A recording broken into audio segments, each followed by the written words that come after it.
No, it's not long out of nappies. It's the creation of George Osborne, and it sounds like something from a sci-fi movie. Scared?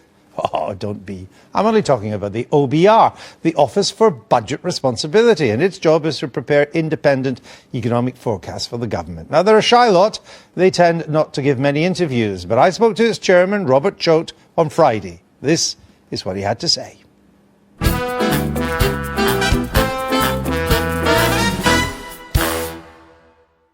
Robert Chote, why has the OBR been so bad at forecasting the economy? Well, what's been striking about this economic cycle is not so much the depth of the fall from peak to trough during the course of the recession, but just how weak the recovery's been subsequent to that. At the outset, you had the problem of inflationary pressure, imported food prices, oil prices, helping to squeeze household budgets by more than we'd anticipated when we were, say, doing the forecasts in 2010, and other people were as well. So that squeezed the contribution you got from consumer spending. More recently, it's been more of an export story. Export performance has been much worse than anticipated. Some of that is easily explicable because of what's been going on in the global economy with the exchange rate, but there are other factors beyond that as well, and there may be particular issues with our exports of financial services. So you've had a different story at different stages, but the picture overall has certainly been disappointing for our forecasts and for anybody else's. Given the scale that you're out in your forecasts, and it's not just on growth, are your forecasts really valuable? Well, any chancellor taking decisions on taxation and public spending has to bear in mind that those decisions have a lagged effect, and they affect where the economy and the public finances are going to be in the future. So we all know that economic and fiscal forecasting is a difficult act to pull off, but just throwing up your hands and saying it's difficult, therefore there's no point trying to do it, there's no point trying to set policy on an expectation of where things are going would be a counsel of despair. What we do in our forecasts, in our publications very clearly, is to say, don't bet the farm on our macroeconomic forecast being correct. Well, it's just as well if they'd have lost the farm, wouldn't they? The farm would be up We'd have for a sale. much smaller farm. So what you do is you say, here's our central view, and at the moment we're slightly more pessimistic than, say, the Bank of England or the average of independent forecasters. You don't say, believe us, this is exactly how things are going to turn out. You give people the information that allows them to say, well, I take a different view of the economy from the OBR, so I can see how that would affect the public finances in their eyes. You're not alone in doing this, but you always show healthy growth in the out years. The economy's always growing by almost 3%, 3-4 years down the pike. These forecasts are worthless, aren't they? Well, there's huge uncertainty around the forecast. That's why I mean they're worthless. Well, you have to make them.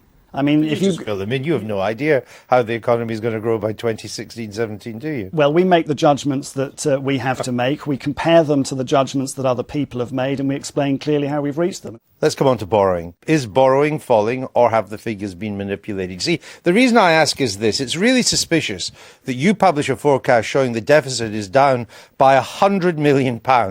It's minuscule on 120 billion of borrowing, which we're doing in that year, but it allows ministers to say, the deficit's still falling.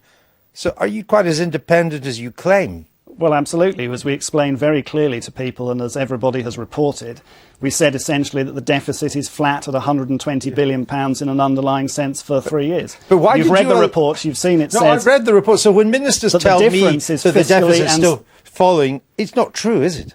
Well, actually, now it isn't, because the ONS has just revised the figures for last year to mean that even that 100 million fall isn't there. But you see, it's suspicious because, as you know better than I, the deficit is the difference between two massive figures of revenues in, spending out.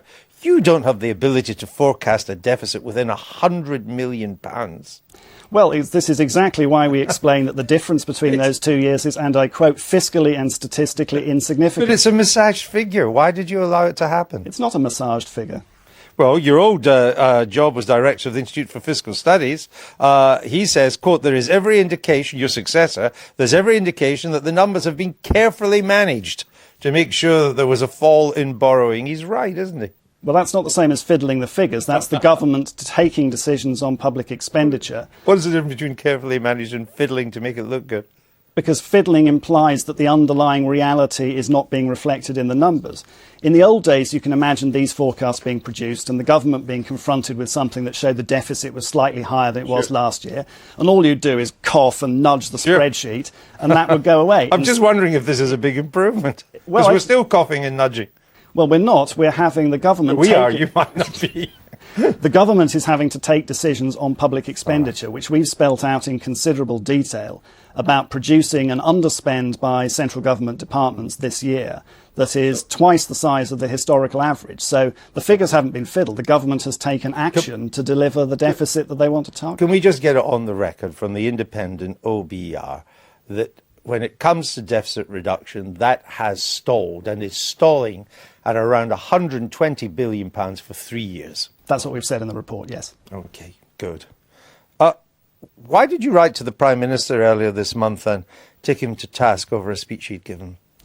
Well, the speech that he gave implied, I think, to some people who wouldn't have been listening very closely to the debate and read every publication we've ever produced, that the decisions that the government, this government and the previous government have taken to cut public spending and to increase taxation hadn't affected growth and activity in the economy. What I wanted to make sure was that people understood that all our forecasts have made that assumption. It's a very standard assumption in economics that you would expect that to be the case.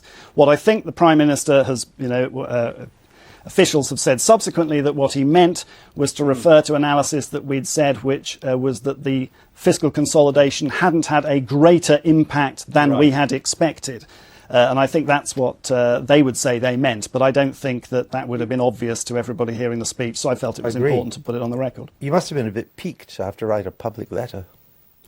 Well, as I say, I think we wanted to make sure that people understood what it was that we had actually said. Did you try to get it corrected in private first? No, I read the speech. The speech was obviously delivered in public, and I felt it was appropriate that we make our position clear in public. Are you going to police everybody's misuse of the OBR, or just the Prime Minister's? I mean, will you mark Ed Ball's homework as well? Well, with all of these things, and I had exactly the same issue when I was at the Institute for Fiscal Studies, occasionally people selectively quote from the analysis that you produce. So will you? You basically have to take a judgment on when those sorts of statements are likely to enter common currency to be misleading. I realise the difficulties that politicians face appearing on programmes like this, and they say things they don't mean to say. And if you picked up on every infelicity of wording, then you'd never get any other work done. But could we expect some more interventions along these lines for other politicians in the coalition or front bench Labour people? As and when we think it's necessary to make sure that people understand what it is we've actually said. You're still enjoying the job? Very much. Going to stay at it? Absolutely. Robert Chote, thank you very much. Thank you.